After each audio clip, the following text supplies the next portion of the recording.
Missile एक साथ गिरेंगी तो क्या होगा? ईरान के एक हमले ने 1 अक्टूबर को पूरी दुनिया को बदल कर रख दिया है। इतनी मिसाइल से एक साथ बचाएगा कौन? इतने बड़े हमले के बाद इजराइल के सामने सबसे बड़ा सवाल ये मिसाइल नहीं बल्कि नेतन्याहू के सामने इससे भी बड़ा चैलेंज खड़ा हो चुका है।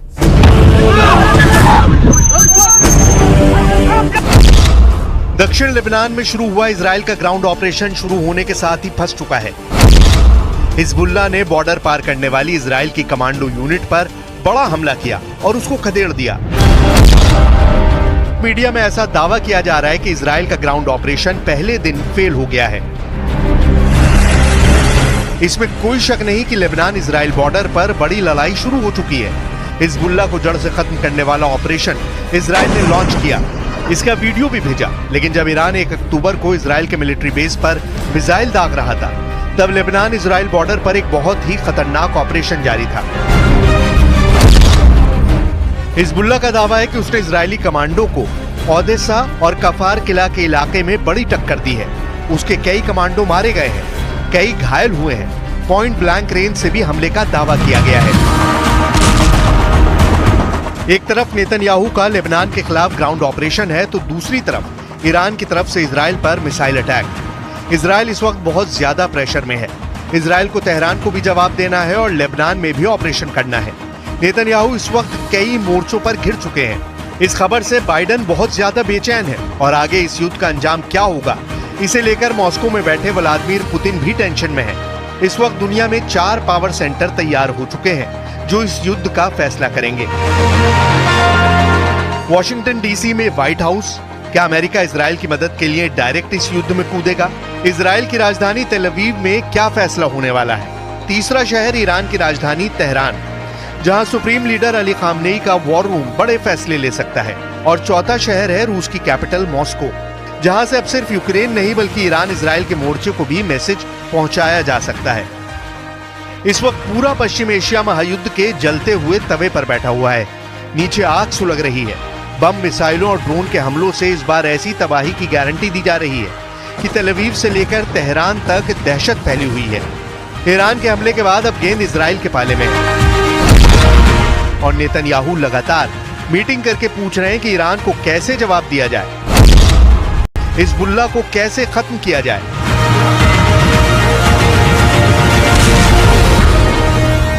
Y en el caso de Líbano insistimos en que la invasión terrestre debe detenerse, ya que han llegado informaciones muy preocupantes esta mañana, y España está firmemente comprometida con la aplicación de la resolución 1701 del Consejo de Seguridad de Naciones Unidas. Esta resolución sigue conteniendo a día de hoy todos los elementos necesarios para resolver esta crisis.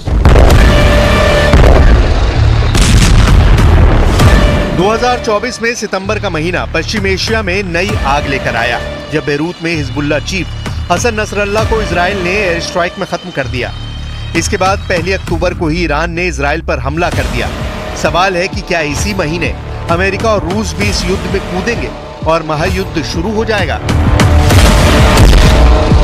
इस वक्त Iran और Israel 2 कैंपों में बटे हुए हैं। इसे महाशक्तियों की टक्कर कहा जा सकता है। एक तरफ अमेरिका है तो दूसरी तरफ रूस है और यही दुनिया का सबसे बड़ा खौफ भी है, क्योंकि अमेरिका इजराइल के साथ है और रूस ईरान के साथ। ये चारों ताकत ऐसी हैं कि इनकी टक्कर वर्ल्ड वॉर की वजह बन सकती है। अमेरिका ने इजराइल को गोले बारूद की सप्लाई पिछले कुछ महीनों में तेज की है। बंकर बस्टर से लेकर हर तरह का बम इजराइल को सप्लाई किया गया है। लेकिन 1 अक्टूबर की रात को ईरान के मिसाइल अटैक ने साबित कर दिया कि इजराइल चाहे जिसकी मदद ले, जिससे हथियार ले, कोई भी उसकी ढाल बने, ईरान नसरल्लाह से लेकर हानिया सबका बदला अकेले अपने दम पर ले सकता है। अब सब कुछ नेतन्याहू के वॉर रूम पर निर्भर करता है।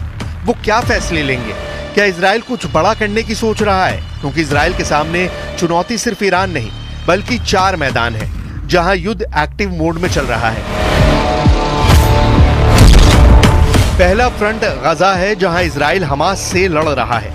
दूसरा फ्रंट लेबनान है जहां इजराइल हिजबुल्लाह से लड़ रहा है। तीसरा फ्रंट यमन है जहां इजराइल हूती के अड्डों पर बमबारी कर चुका है। अब चौथा फ्रंट इराक बन सकता है, क्योंकि इराक में ईरान के समर्थन वाला मिलिशिया गुट हशद अल शाबी भी एक्टिव हो गया है। जब ईरान की मिसाइल इजराइल पर गिर रही थी, तभी यमन में भी हूती अपनी कुद्स 5 मिसाइल इजराइल पर फायर कर रहे थे। इन्नल क़ुव्वातिल मुसल्लहतल यमनिया तुबारिकु अमलियतल वअद अस्सादिक़िल ईरानिय्यत अत्थानिया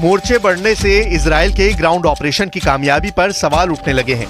1 अक्टूबर की रात ईरान के मिसाइल अटैक ने इजराइल के ग्राउंड ऑपरेशन को मुश्किल में डाल दिया है। अमेरिका को भी खतरा है कि इजराइल का हाल फिर वर्ष 2000 और 2006 जैसा ना हो। अमेरिका पहले भी कह चुका है कि वो नहीं चाहता कि गाजा के अलावा इजराइल किसी दूसरे फ्रंट पर लड़ने के लिए मजबूर हो जाए।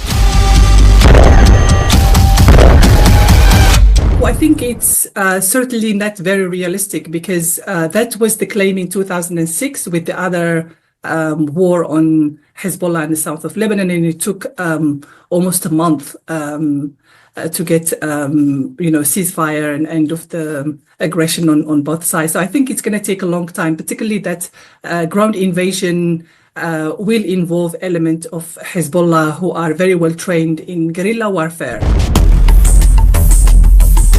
2006 में हिजबुल्लाह इतना मजबूत नहीं था, लेकिन उसने अपने दम पर इजराइल को सीज फायर के लिए मजबूर कर दिया था। यही वजह है कि इजराइल अमेरिका से इस बार भी पूरा बैकअप चाहता है।